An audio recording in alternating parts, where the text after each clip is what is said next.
Hello, I'm James Helder. Welcome to a very special episode of Not For The News here on Pitch Football. As always, I'm joined by my esteemed colleagues and stepbrothers, Leon Knight and Curtis Woodhouse. Boys, how are ya? All Perfect. good. All good. Love that. Let's go straight in. Let's start with Arsenal's 4-2 win over Aston Villa. Let's break it down. Nighty, what was your take on Arsenal's win over Villa?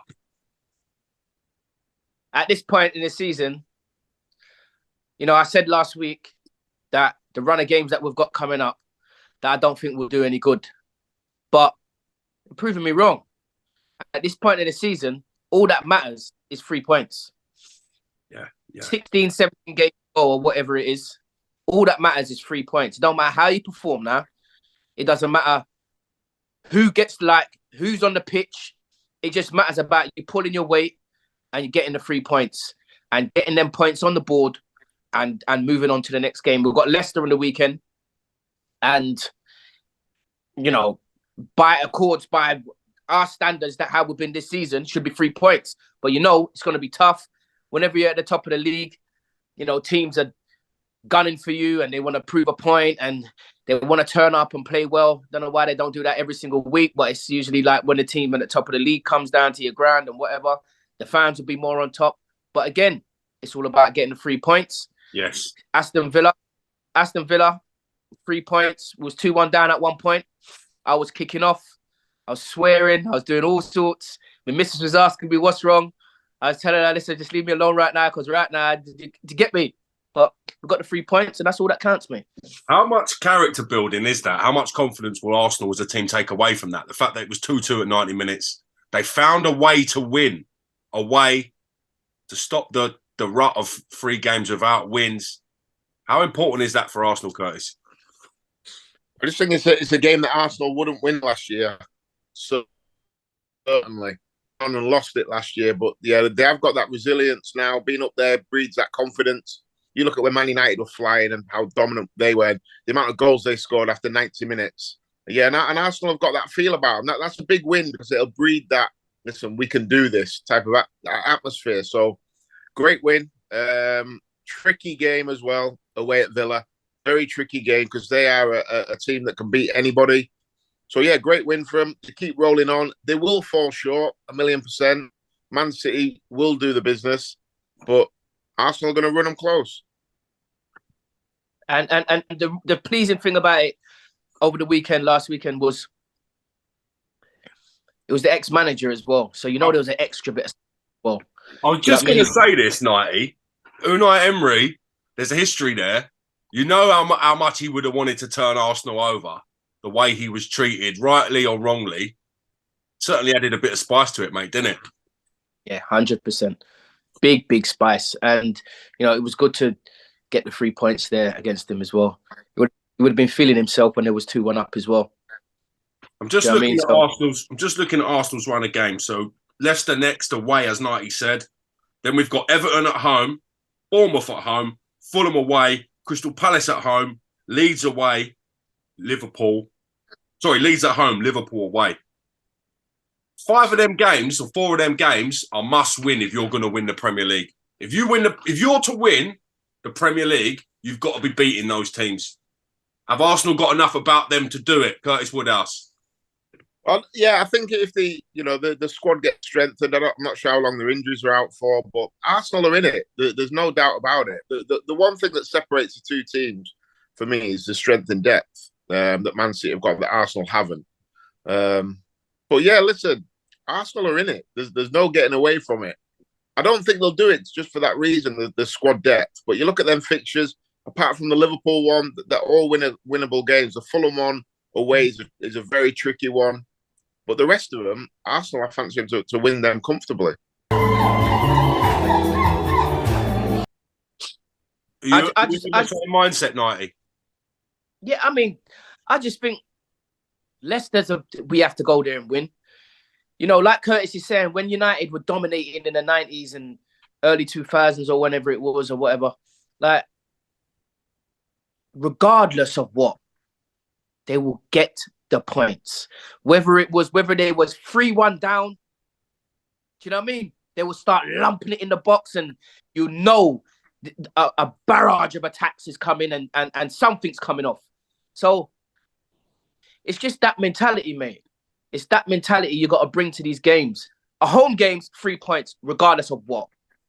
That is just it. I know I keep rattling on about it, but home games, 3 points, regardless of what. Away from home, if we're playing Bournemouth and stuff like that, you got to be looking at 3 points as well.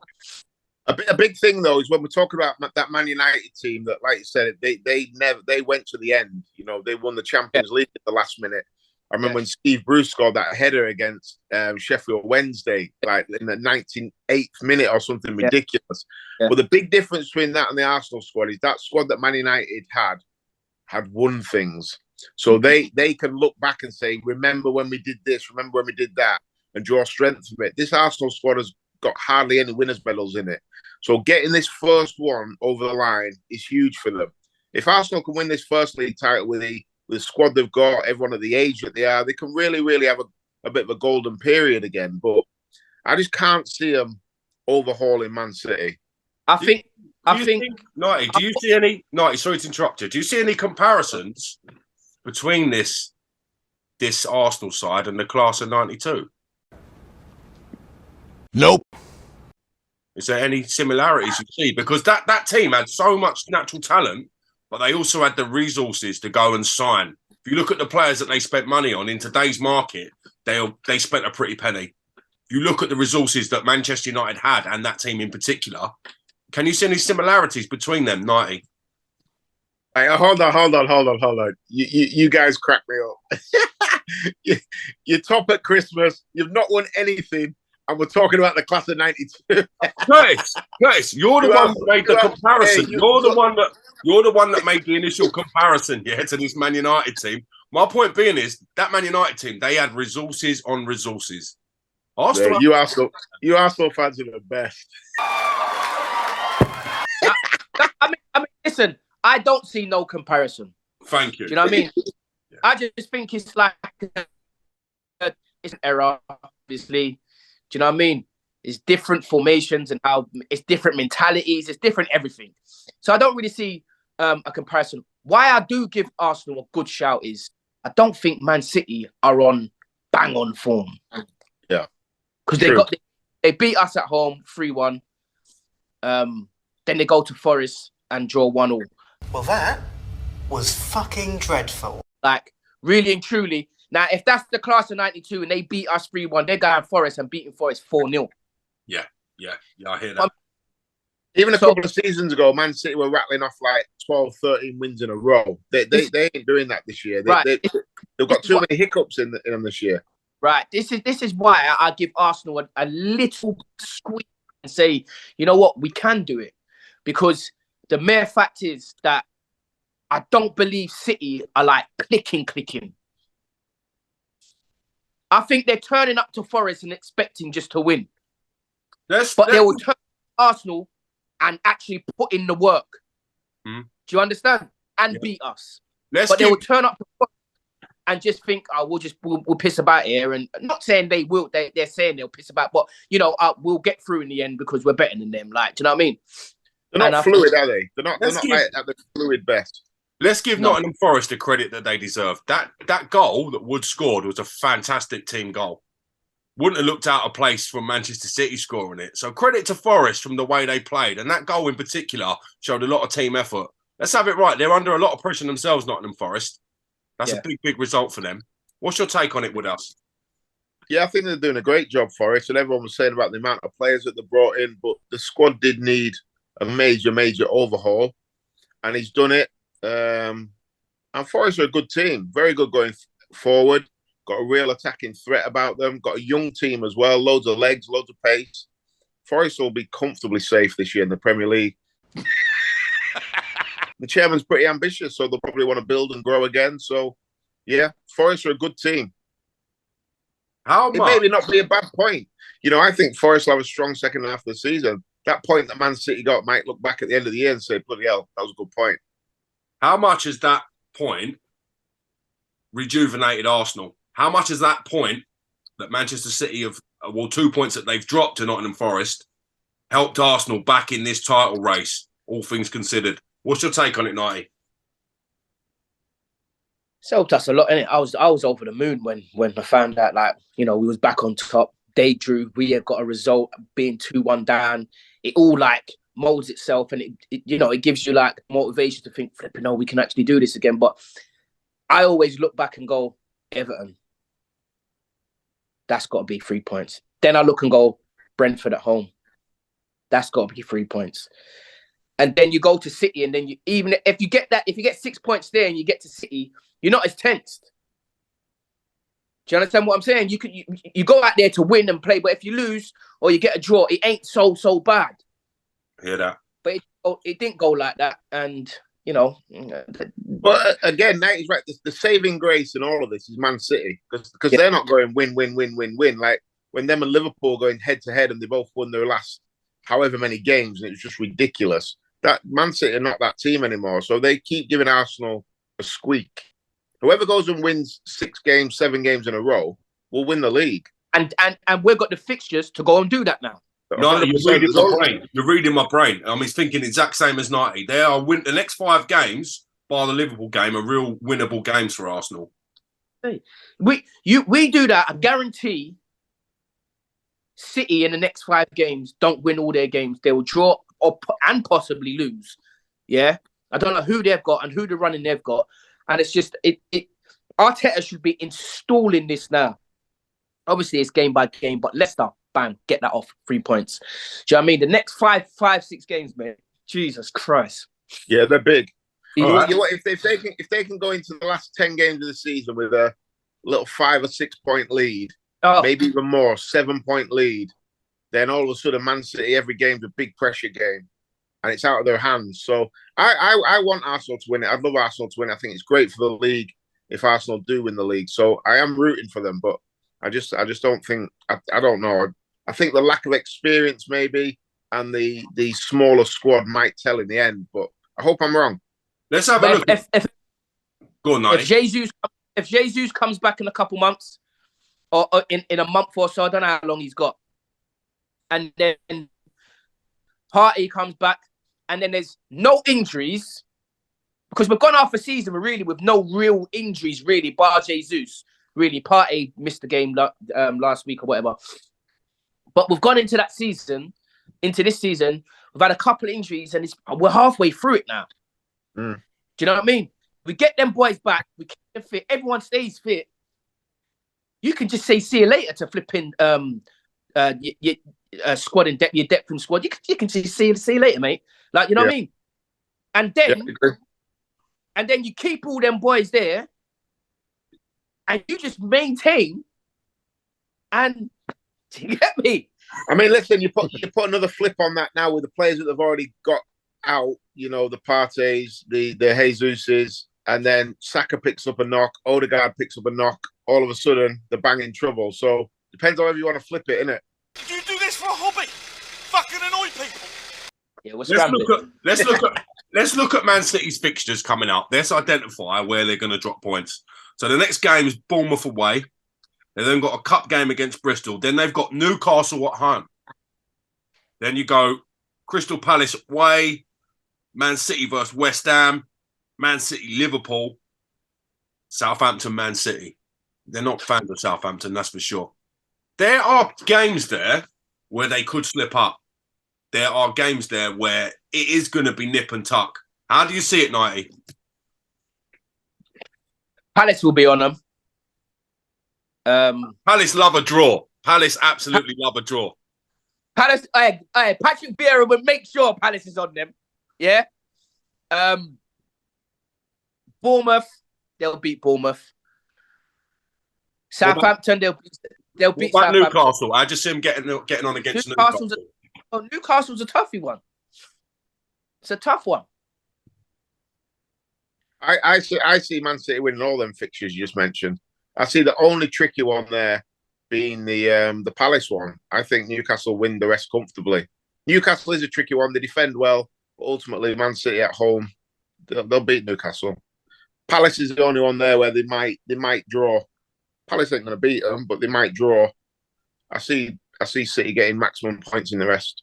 I see them losing 2-1 to Southampton. Remember, I said it here first. I see them dropping points to Southampton. What? I'll take that bet. I bet you Fuck will. it. You bet on two. On the fucking Everton bet yet, mate, or what? Woodhouse would bet on 2 flyers who would touch down first. Honestly. Hey, what's the cash out? Yeah, but hold on a minute. Do I not get that bet looked at? Because I did say if Sean Dyche comes in, Everton will stay up. No, you don't. No way. Nah. We need to have a look at some footage. No, you can't be giving out that cash out talk and then trying to invalidate bets. No, I'm not having that, Jack. Not having that. What's the cash out? I'll tell you what. So for those that don't know, we've got a running bet between Nighty and Woodchuck that Everton will go up or stay down, or go down rather. What's the cash out for Nighty now? Oh, it's for Nighty to say now, isn't it? He's in control now. So what's the offer? What's the offering me? I'll give you £45. How much? 45. I think I'll pay that, because I think Everton are safe. Look, we've given Everton some horrific banter this year. Some of the Scousers have been in my messages asking me to ease up a little bit. Let's go straight to Brookside. Let's have it right. Since Sean Dyche has joined the club, they've been doing fantastic. As Woodhouse predicted, I know Nighty had some murmurings as well. The 4-4-2 DNA, the way Everton need to be set up, the mannerisms they need to be spoken to. Sean Dyche is doing a hell of a job already. The win over Leeds, 6 point of that. Big win. Big win. How do you assess it, Kurt? Leeds are in trouble, aren't they? Leeds are in trouble, and I think this is the best squad that Leeds have had for a long time. I've watched Leeds play loads of times this year, and every time I've come away thinking, they're a good side, but they never seem to get any points, but they play well. They badly need a striker. Bamford looks like his legs have absolutely gone. He's not fully fit, didn't have a pre-season. He's way off his Bamford, and Leeds do loads of really good work, apart from in the final box. I fear for him. I really do. And if you asked me that 6 weeks ago, I thought Leeds would have been safe. I think sacking the manager was unbelievable with no plan in place. If they sack someone in and then literally get someone in the week after, like Everton did, great. But Leeds have sacked the manager and become absolutely rudderless. They've let 3 games slip by that are big games, and they've lost them all. And Leeds are in a mess, yeah. But yeah, we knew about Everton, didn't we? From the outside looking in, what Everton needed, and they went out and they've got it right. And there's no doubt in my mind they'll stay up, and I'll be transferring that £45 to Nighty before the weekend is up. Because if Everton win at the weekend, that 45 quickly goes to 85. So easy. Everton. Don't worry, I'll send you my Go on, Nighty. Sorry, mate.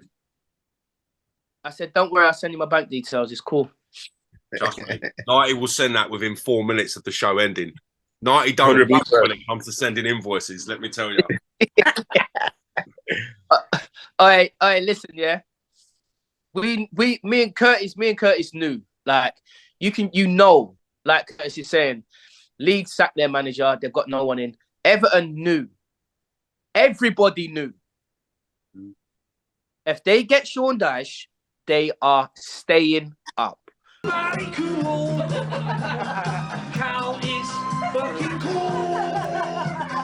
It doesn't matter. He will make sure they stay up.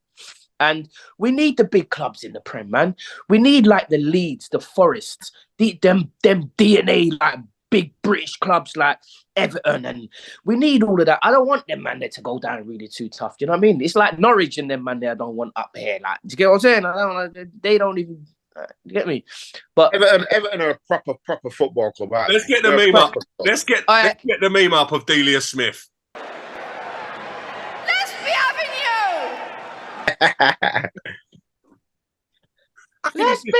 How can you disrespect Norwich?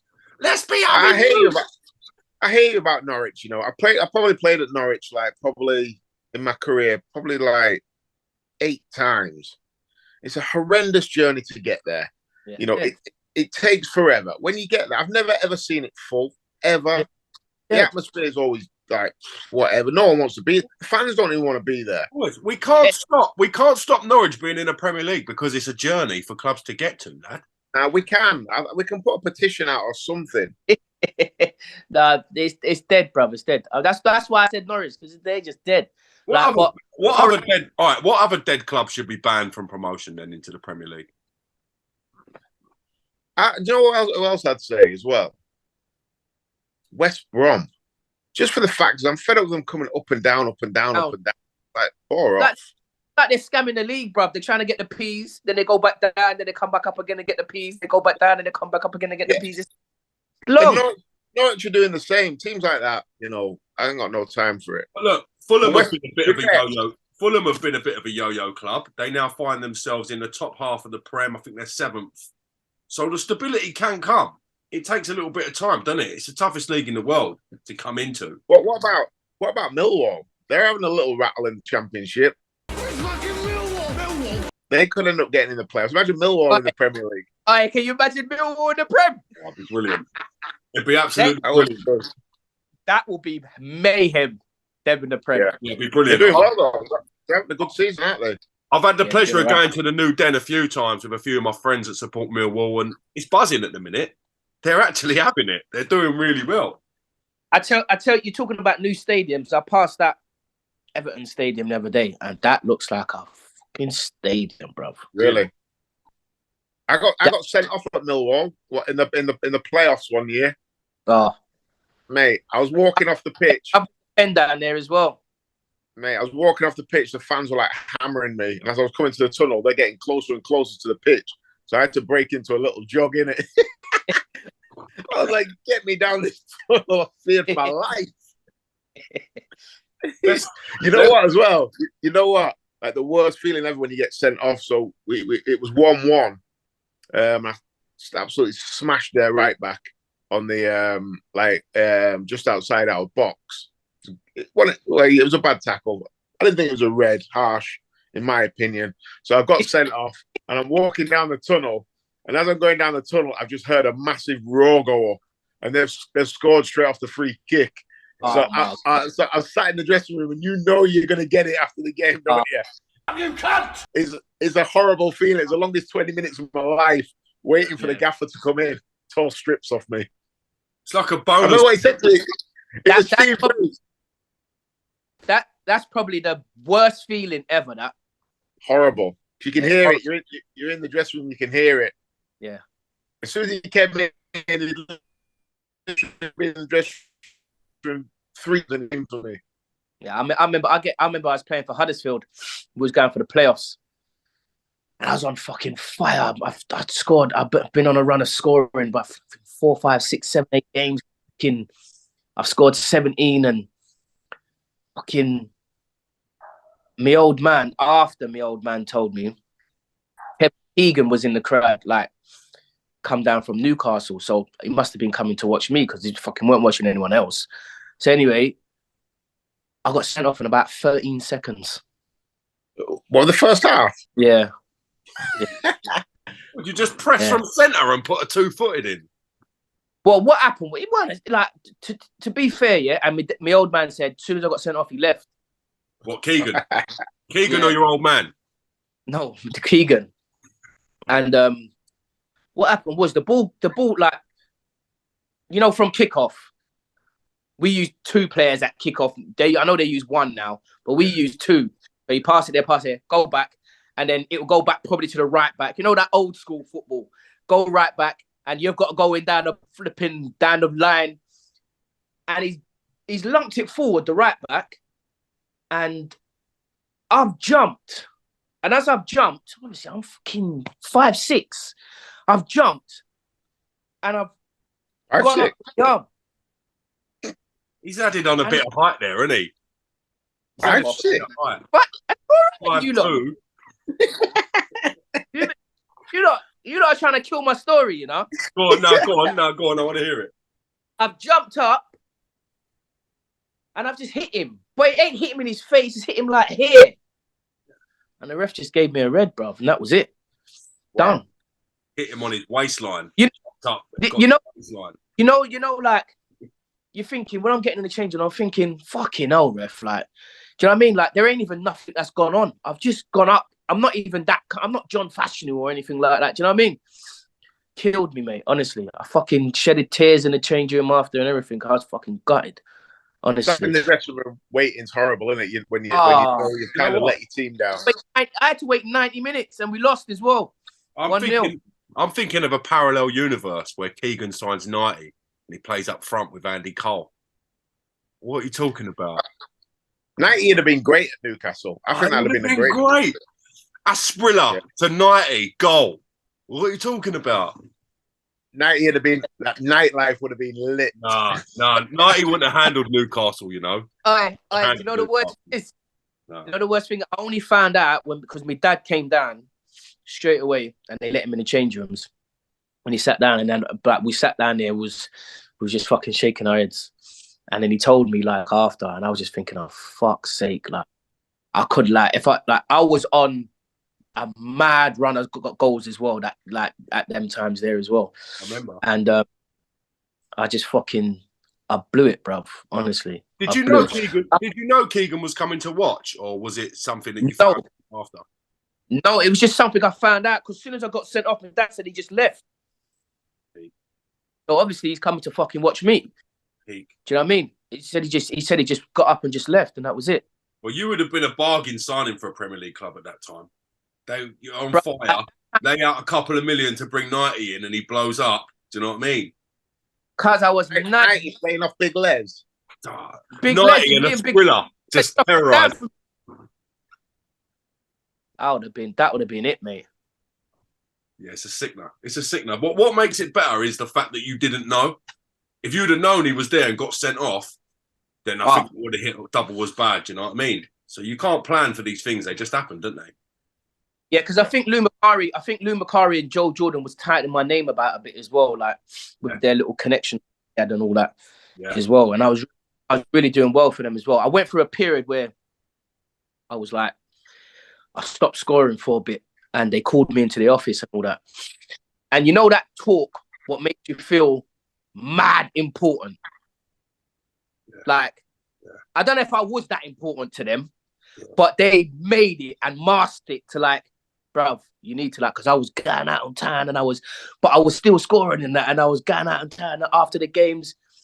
I was coming into training and I was fucking like, not drunk or whatever, but like, you know, you're still smelling the booze and, do you know what I mean? You was basically being 90. You was basically being 90, weren't you? You was doing your thing. But, you know what I rate as well? Like, because Joe Jordan's got a reputation of being like an head case, innit? He just fucking sat. Listen, like, if you do bad, or if you're not doing good, we don't do good, or we do bad. Like, and I was just like, rah, you man rate me like that, yeah? So obviously, I knuckled down again and got back into scoring and stuff when we started winning and we got to the playoffs and that. But then, how did you get on with Lou Macari 90? I had Lou Macari at Sheffield United.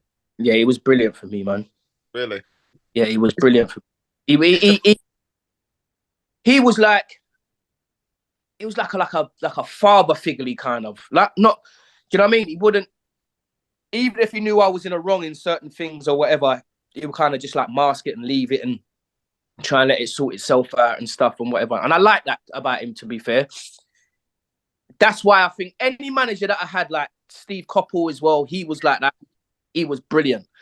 Any manager that I had like that, I did well for. But any manager that tried to enforce their bollocks and just try and say, well, you're not doing this and you're not like that and whatever, kind of like, I don't know, it just didn't work out.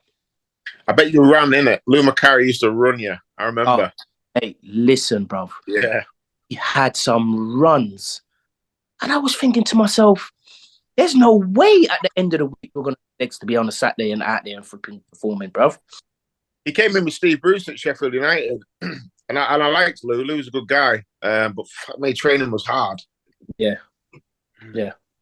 Lads, he had this thing about doing like,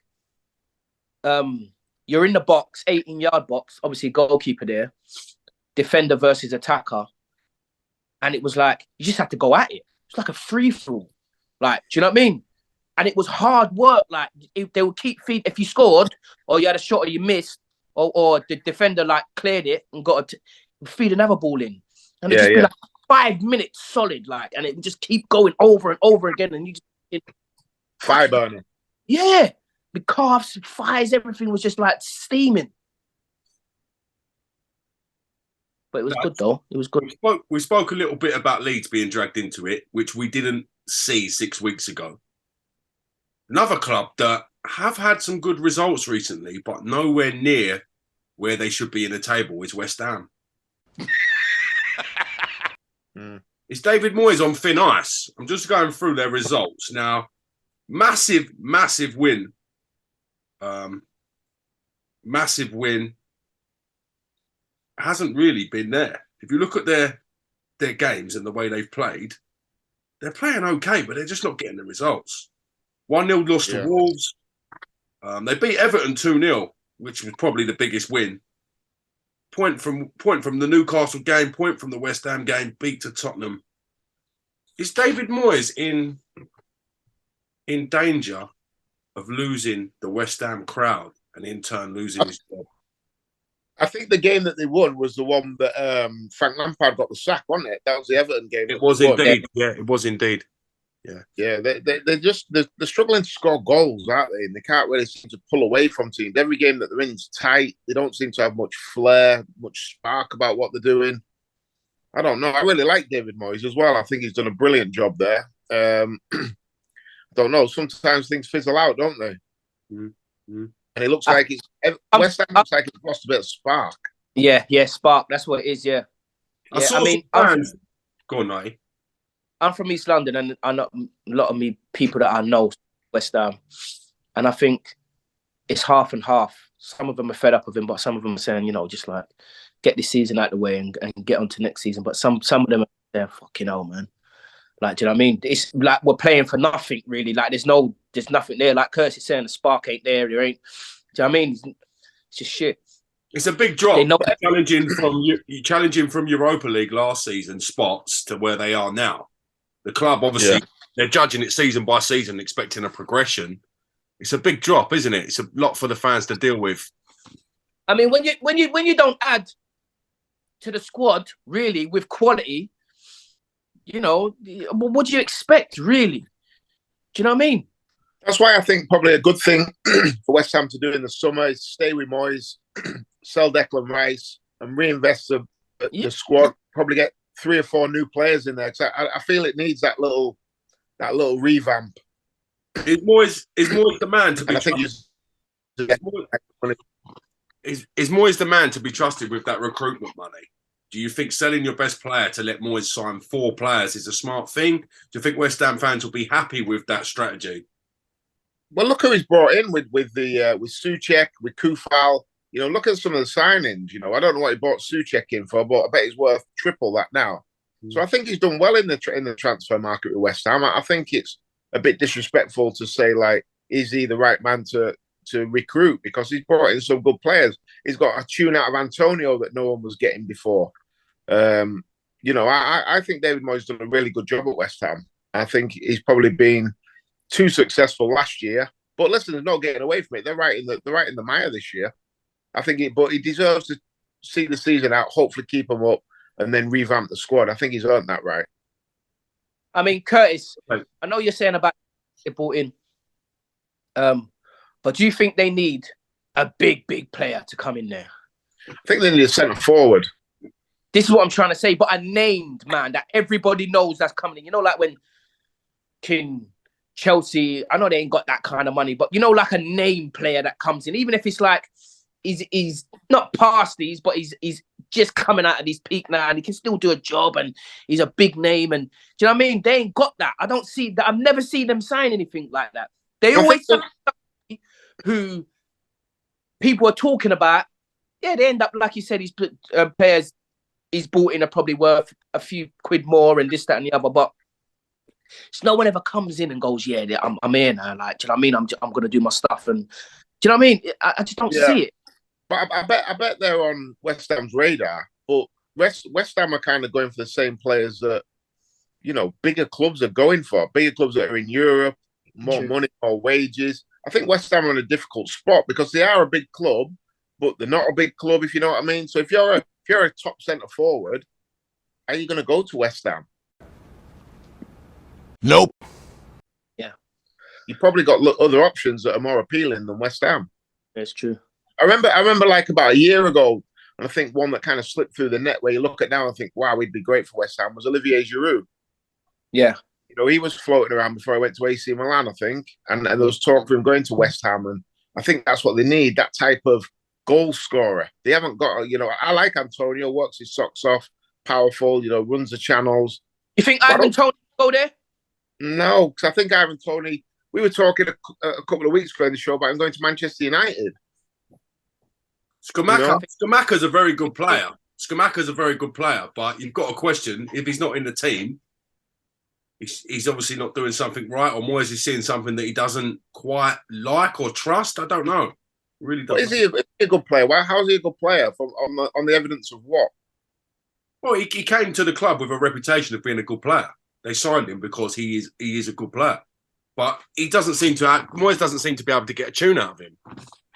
No, and West Ham can't score goals, and if they can't score and he's still not getting in the team, that tells me Moyes probably thinks, you know what, he ain't actually that good. Yeah. And there's loads out there that come with reputation of being good players that are not actually good players. That's all they have got is a reputation. I'm not saying he's one of them. I'm not seeing enough of him. But if he was showing anything in training, he'd have had a run of games because West Ham can't score. Do you think West Ham have got enough about them to stay in the Premier League this season, 90? Yeah, I think they've got enough about them. It just surprises me that West Ham can't score goals because me growing up, West Ham have always had a striker. They've always had a striker, always been able to score goals. It's just probably at the back that they concede a lot or whatever. In midfield, they're a bit light or whatever, but they've always been able to score goals. But it's just flipped itself around. But I think they can stay up. I think they can stay up. I think there's a few clubs around them that are in a lot more trouble than them. Is it frustrating to West Ham fans, the fact that the club hasn't progressed for 25 years? They're still in around the same level as they was 25 years ago. They haven't made that jump to become a top challenging for Europe side every year. They're still in no man's land. And they should be really. They should always be hovering around that top 8. Should West Ham, you know, and think, you know, if we put a run together, we can get in the top 6. If we have an unbelievable season, we could challenge the top 4. That's where they should be. But for whatever reason, they just can't seem to break that mid-table nothingness type of side. And I really like West Ham. They're a good football club. Again, when we're talking about Everton, West Ham are like a proper football club. Proper. Yeah, proper. That's why I say when I say them clubs in the Premier League. Yeah. Do you know what I mean? Like the Southampton, I don't give a shit. Who would you go and sign if you're West Ham? Thinking of centre forwards, you know, I think someone like Tammy Abrahams. This is what I'm trying to say. Yeah, Jamie Vardy could do a job for him if they pay the money for 2 seasons. I think he'd be a good signing for West Ham. Vardy? Yeah. I think his legs have gone a little bit. I still think he'd do a job for West Ham for 2 seasons. I think he'd be a great player for them. I think he's shot.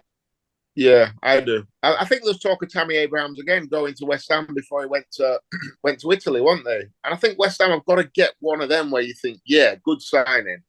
On paper, good signing. Young, ambitious. They need that type of player, but they don't come around very often. And when they do come around, there's better teams than West Ham in for them. So it's a tough one. Hardest thing to do is put in the net, mate. Yeah. Can you imagine if Millwall come up to the Premier League and West Ham go down?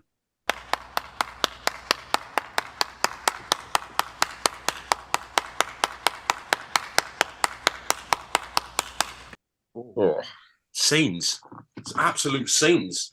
Tiny. I'd rather both of them be in the Premier League. That would be sick. Can you imagine planning the Metropolitan planning the high risk of West Ham v Millwall in the Premier League?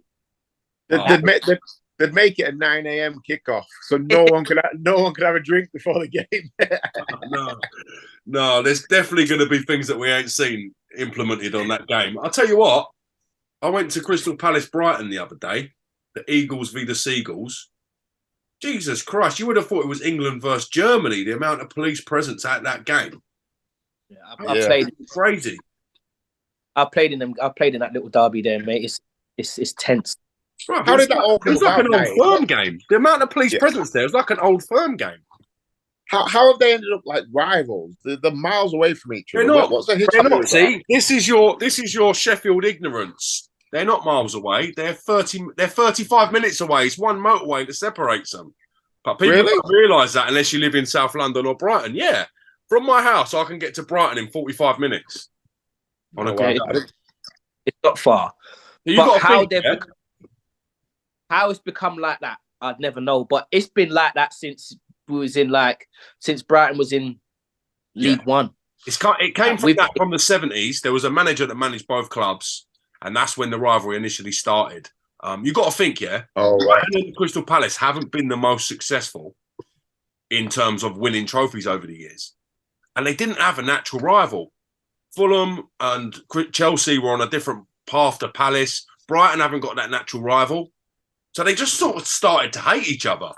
When they've both got birds, Eagles and the Seagulls, and they're only 45 minutes away, they just sort of needed each other, and now they love to hate each other. It's a very, very weird rivalry. I kind of like it. I've played in some decent derbies, and that's a big derby, mate. It's a big derby. I try to explain to people around the country about it. They don't get it. Like how close Palace is to Brighton in proximity. It's a horrid game. Like you don't want to lose it. I know you don't want to lose any derby. Don't want to lose that derby as well. Mate, the police presence for that game, you would have thought it was Rangers versus Celtic. I'm not joking. I was at the game covering it with the pitch cams. And yeah, it's intense. It's an intense little derby. Got me thinking, what other throwback derbies are there that you only appreciate if you're from that area or from that region, shall we say? What other unique derbies pop up, like the Eagles v the Seagulls? Sheffield derby is mental. Yeah, Sheffield. The what derby? Sheffield United, Sheffield Wednesday. That's a big one. They're naughty. Yeah, the Sheffield derby is huge, mate. Honestly, that whole week to build up to that is flipping mental. It's a weird one, isn't it? Because if you go back to the past, Sheffield United were in the shadow of Sheffield Wednesday a little bit. Now, Sheffield United are at the top table or higher than Sheffield Wednesday. So it's a weird role reversal, I guess. You know what? They're making a bit of a comeback, Sheffield Wednesday. They're out. They're flying top of the league. Again, when you're talking about like big football clubs, you know, obviously my history is with Sheffield United, but Sheffield Wednesday are a massive football club. You know, they're a big club. They should be. You know, Sheffield United look like fingers crossed to them in the Premier League. Sheffield Wednesday should be in there as well. Big old team. I mean, me growing up and watching football and watching Arsenal, and I remember Ian Wright scoring against Sheffield Wednesday in the FA Cup final. Yeah.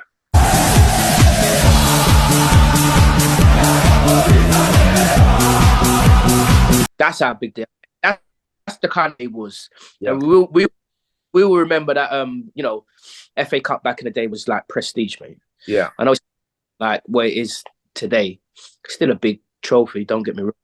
But it's not like it was back then. Like that was prestige and flipping. I remember Wright cutting across, who was it? One of their defenders, and then like dinking it the other side of Woods.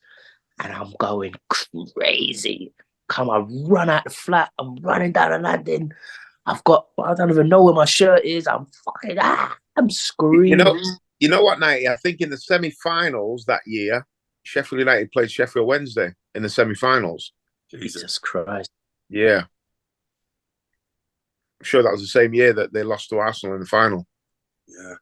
That's a great. I mean, that was extra time. They took us to extra time as well, that game there. Mm. Yeah, they took Wednesday have had quite a lot of iconic players over the years, haven't they? Yeah. Friend of the show, Carlton Palmer, comes to mind.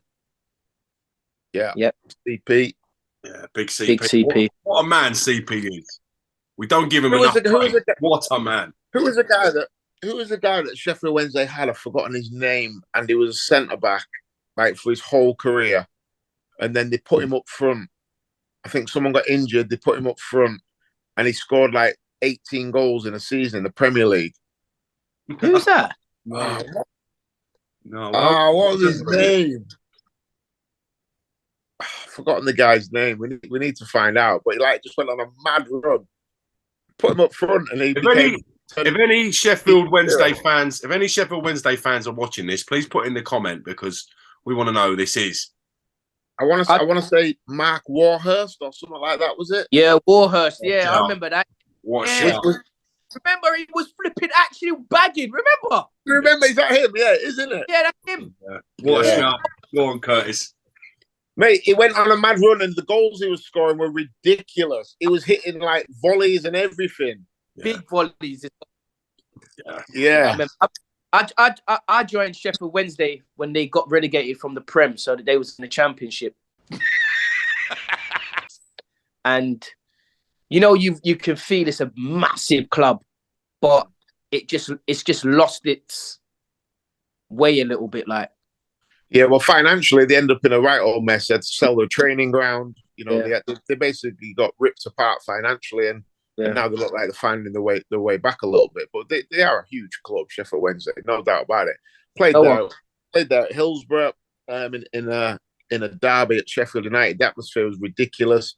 And I went back about 3 years later with Peterborough United, obviously, and they just booed me from the first whistle to the last. They booed me, and I'm like, yeah, that means they thought I was good. I remember, I had a fallout with the manager, Chris Turner.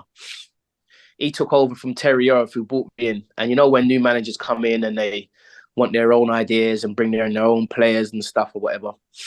And obviously I left. And then I went to Brighton. And I think it's the most I've ever prepped myself for a game ever, because I was so pissed off that it didn't happen at Sheffield Wednesday, because it was just a massive club. I thought, you know, if I left Huddersfield when I shouldn't have left Huddersfield, but my agents were saying, listen, you can go to this massive club here, they're a league up, blah, blah, blah, this and that. So anyway, spoke to me old man and stuff. Cut a long story short, anyway, it didn't work out. Chris Turner brought in his own ideas and stuff or whatever.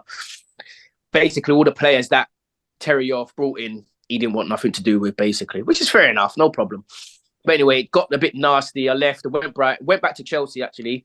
Then went back, because I was on loan. Went back to Chelsea, went to Brighton. And we had Sheffield Wednesday coming up. And bruv, I swear I've never prepped myself. I think if I prepped myself like that every single game, I think I would have been, I'd have still been playing now. I said this to you before, Nighty. If you had the right people around you, like were encouraging you to do what you should have been doing, your trajectory of your career could be a lot different. Because I've never heard John Terry speak about someone in the way that he speaks about Leon Knight. And he's come across some absolute players in his career. Yeah, but bruv, you don't know. In training, like people and we've got stories. I've got stories as well. And I don't really expose. I just tell you the stories that are out there already or whatever. But in training, and I know people say, training don't matter and this, that, and the other, but it leaves a dent on people in training. Bruv, it leaves a dent. And we've done one-on-ones before, yeah. Like I said, defenders versus attackers and whatever, and 1v1s, and it's just been a holocaust. Hey. leg over here, his other leg here, one leg up here. Yeah. So this is, I mean, you know, when you do that to players and they respect you. So yeah, I hear that. You get what I'm saying? I've you know, don't get me wrong, he's clattered me and took me out of the game and this, that, and the other in training and whatever and this, that, and the other. But the respect's there and it's mutual. Do you know what I mean? So, you know what Nighty says about training don't matter, or it's only training. On the flip, sorry, excuse me. On the flip side of that, I've seen people's careers ruined in training. Yeah, really, and they've never been able to come back mentally. I've seen people get absolutely ruined in training and never recovered. Wow. Career. I've seen players. Rondo ended career. No. I've literally seen that. I've seen that. Like, I've seen that happen. And every time they come out, they're like a shell of themselves. They come out every morning on a training. After that, what happened yesterday or whatever, They've been a shell of themselves and they've never recovered again. Never. I've seen it. It happens. I'm just picturing Nighty laughing about ending careers in training to himself. With his little narcissistic smile, all happy. Nah, bro. Especially like you know, like when it like, and I was young as well, like it was tense at them times there. It was really, really, really tense. Yeah, like it was a good time. If I'm a 30-year-old centre back and I've got 19-year-old, 18-year-old Nighty quicker than a whippet, attitude that I've never seen before, and he is just absolutely slaughtering me, and all the rest of the pros are watching this. Yeah, it's not going to be nice. It's not going to be nice. Bruv, I've left Marcel in a heap before, you know. No way. I've left Marcel in a heap of dog shit.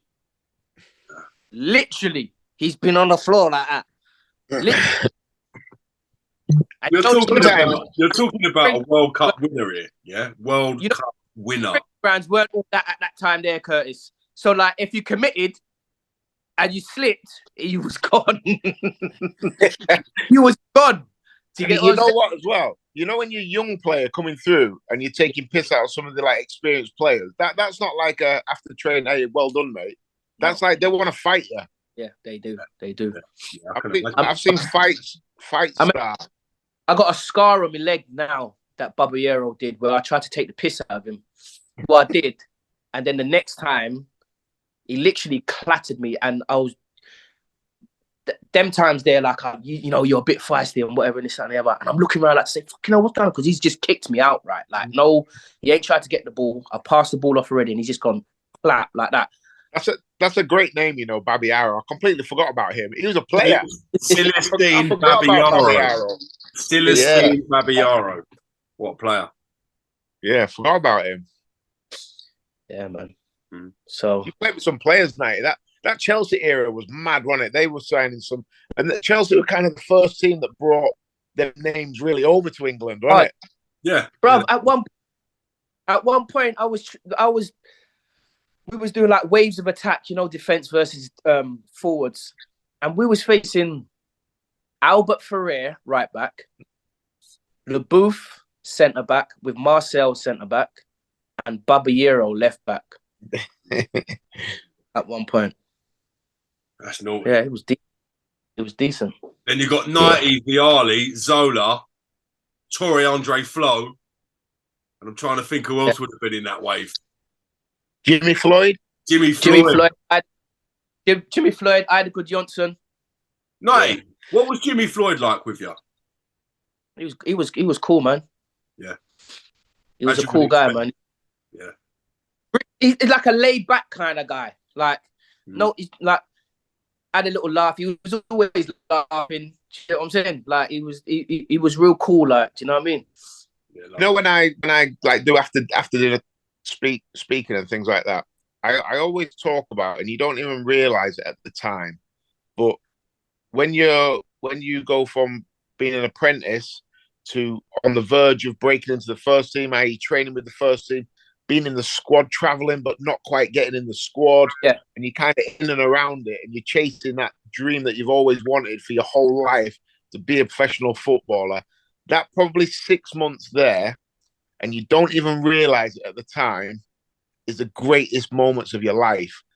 Because once you make it, everything changes. Football starts to become the game that you actually didn't fall in love with as a kid. Yeah. You know, the money starts getting involved, the agent starts coming involved. But when you're chasing it for them few months before you get in the team and establish yourself as, oh, I am now a footballer, them 6 months are so beautiful. If I could freeze time and go back, it'd be to live them 6 months where I'm, oh my God, I'm on the brink of achieving my dream here. It's just a beautiful, beautiful moment. Love that. Bruv, I'm slapping hands with Gianfranco Zola. He's getting dragged and I'm coming on and I'm just thinking, do you know what I mean? That kind of, like Curtis is saying, that's like probably the best moments of your career that you would have. And you don't even realize it at the time, do you? And you're stressing about it because you're thinking, I want to get in the team, I want to get in the team, I want to get in the team. But you're around all these like superstars, like, bruv, it got to a point where I didn't even know what was going on at certain points. It's around so much, like, people with so much experience, and you can go in any changing room. Like, now, we had problems with another set of kids that was coming through that weren't actually good enough to be training and this, that, and the other. But when you got to the point where you're on the verge of getting into the first team and there was the superstars that was there, it wasn't a problem. Do you understand what I'm saying? Because everyone's scratching and fighting to get up, and do you know what I mean? But when you got there, like when I got there at the point and I was thinking, right, I'm actually training with these lot now. I'm thinking, right, I used to be watching Channel 4 and seeing early bang goals, and I'm thinking, right, my man's just there. Sitting there. Do you know what I mean? Yeah. I seen Zola taking free kicks for Palmer, and I'm thinking, right, my man's just there. He's like my size. One thing football and boxing taught me that I've taken to later life now definitely is the destination is not the bit you're enjoying or you're striving for. It's the journey. The journey towards it is the beautiful bit. So just stop, embrace it, and enjoy the journey. Because once you actually reach that destination, you quickly then move on to wanting to do something else. Or I do. That's my personality. I've done that. Now what else can I do next? So the journey is something to really, really embrace and enjoy. That's a big statement. That what I enjoyed most was Woodhouse getting his after dinner plug in. Woodhouse is available for after dinner speeches. So is 90. I'm available just to come down for dinner and hang out with you. If you want to hire a mate for the night, I'm available. Hey, 90, have you ever got on that circuit, 90? The after dinner talking circuit? You'd be great on there. You're meant for I wouldn't mind. People should get something up doing it, bruv, because it will be get us around the country a few spots. You know what I mean? Yeah, you'd be good at. I fell on it by accident. I turned up to an event as a guest, and someone who was meant to be speaking didn't turn up. So they said, "Oh, Curtis, could you jump up and do a question and answer?" And I'm like, "I've had about 3 bottles of wine," and they're like, you need to help us out." So I got up and did a Q&A. The guy said, "Oh, mate, you did really well. Would you fancy doing it like more often?" And I was like, "Well, not really." And he said, "If anything pops up, I'll give you a shout." So he rang me up and I was just doing question and answers initially, and then I now speak for about 45 minutes. Got my own like little sketch that I do. Mate, that's easy work. That's easy work for a man like you. You took 45 minutes on the phone call just saying hello. You've got lyrics for days, haven't you? So there's no stress. You could do a 6-hour slot. I wouldn't mind doing that, to be honest. All right. You'd be really good, 90. All right. Before we go on a trajectory and get 90 a new career, I just want to wrap this up. If you're watching this on our YouTube channel, please download our free app, Pitch Football, for all the latest fan giveaways, competitions, tickets, debates. Get yourself involved. It'd be great to hear from you. Also, the adult version of the show on Spotify, so you can listen to me and the boys on the road. Thank you ever so much to our full pitch team. As always, you may see our faces, but there's a whole team and group of people that work extremely hard on the show. Love you, boys. And hopefully we'll catch you on the next episode of Not For The News here on Pitch Football. 90, Woodshack, thank you very much. Always a pleasure, boys.